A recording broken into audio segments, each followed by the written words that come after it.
təbiətin gözəl mənzərəsini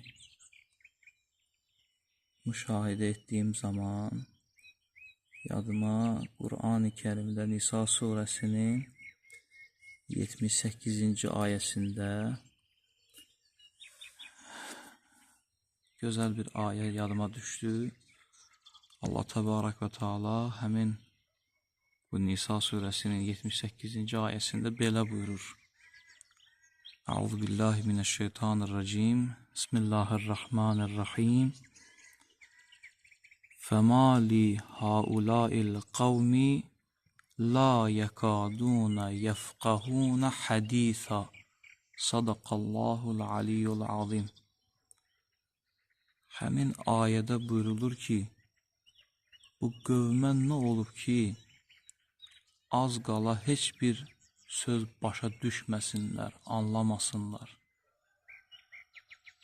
Yəni, özünü elə bir halətə salıblar ki, heç bir sözü başa düşmək istəmirlər, anlamaq istəmirlər. Baxın, əzizlər,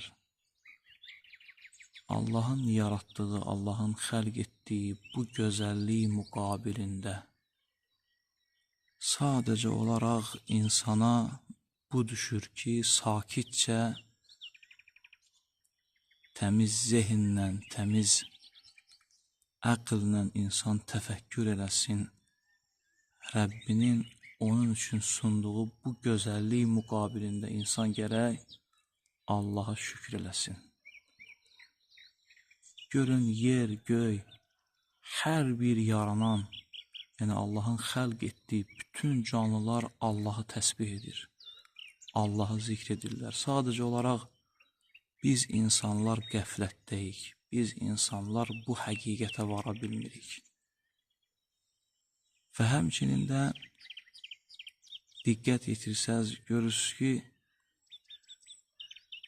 bir quş oradan bir nəğmə oxuyan zaman digər quş da ona neyniyir? Onun nəğməsinə gözəl şəkildə cavab verir. Bu Allah tərəfindən insanlar üçün bir təlimdir. Allah insanlara təlim verir ki, siz də bir-birinizin harayına, bir-birinizin köməyinə bu cür çatın.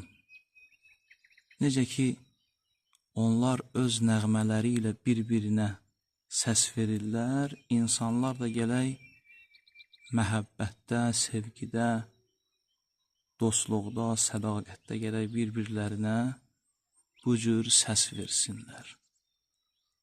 Allah bizi hidayət eləsin, Allah bizləri həmişə təfəkkür edənlərdən qərar versin.